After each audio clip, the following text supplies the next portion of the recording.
Balancing bonds involves maintaining a mix of short-term and long-term bonds while also balancing risk and return. Here today, sponsoring our segment and to tell us more is John Savarino. Welcome back to ciLiving. It's a pleasure to be here. Love being back. All right, so what is a bond? So that's a great question, and I think it's often overlooked. But a bond is simply a debt instrument. And what that means is if I'm a town, a municipality, if I'm the federal government, if I'm a company, I'm ultimately issuing bonds to anyone that wants to purchase them and saying, hey, help me pay down this job that I want to do or this debt, and I'll pay you back interest over a period of time. From a simple perspective. That's a really simple, very clear explanation, because I remember growing up every year my grandfather would give us a savings bond toward college, and we never knew what that was. And then that was back in the day when you had all the pieces of paper that then you had to take to a bank and cash those out. So it's really interesting, you know, from a kid's perspective, I didn't know what that paper actually meant. So that's such a good, concise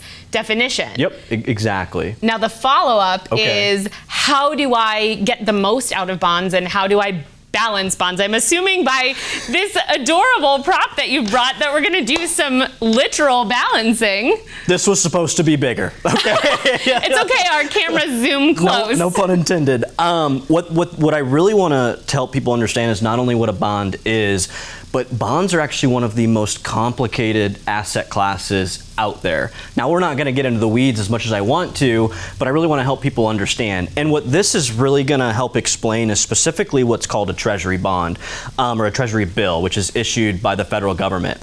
And some of us might know, or our viewers might know, is that interest rates, when they go up, so let's say my hand here is interest rates.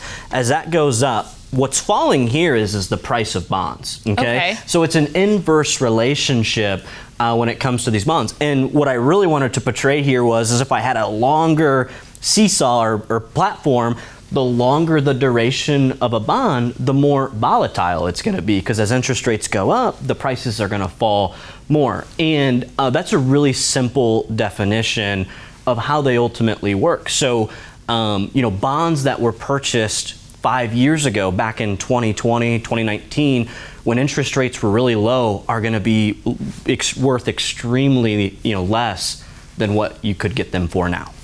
And so to follow up on that, I have a question about when to cash them out, because I know with some bonds and some T-bills and things like that, there are different times, right? So if you leave it in for a year, you get a certain amount. If you leave it in for 5 years, but you can cash it out at certain points with certain penalties. So at what point is it actually sometimes worth taking an interest penalty on something to then move the money to something that actually is earning more interest in the present? Yeah, that's a good question. It's a bit more complicated than that. The longer durations, like a 10, 20, or 30 year, depending on what type of bond it is going to have call dates.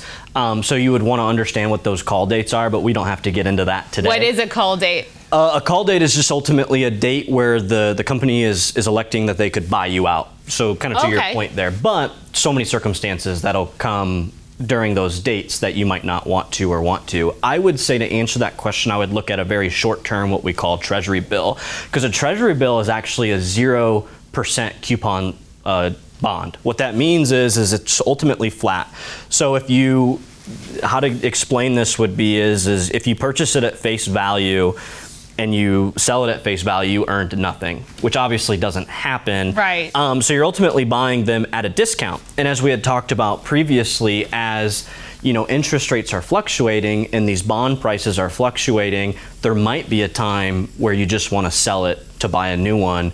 But it becomes complicated, as you can see. That's why it's a very complicated asset class. And so when you say you're buying it at a discount, so ultimately what you're saying is I would buy it for $800, and when I cash it in, I get $1,000. Yeah. Okay. I love it. Yeah, okay. That's exactly what the point is. So even though there's not necessarily a coupon yield, what you earned, that $800 to $1,000, is what your actual interest was that you accrued.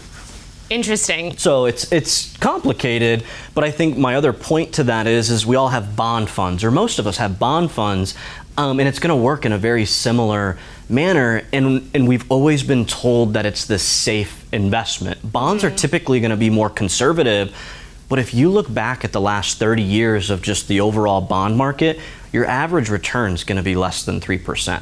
So you have to understand how that opportunity cost could be affecting you. Right. That's really interesting. This has been great because I have like the slightest understanding of bonds, and this has helped so much to clarify. It's a tiny little prop, but it is small but mighty for sure. Yeah, appreciate you letting me nerd out a little bit. But just, I wanted to strip those layers back for our viewers. Thank you. Well, thank you so much for sponsoring our segment. And if you want more information about Rooted Wealth Advisors, you can visit us on the web at ciLiving.tv after the show, and we would be happy to connect you.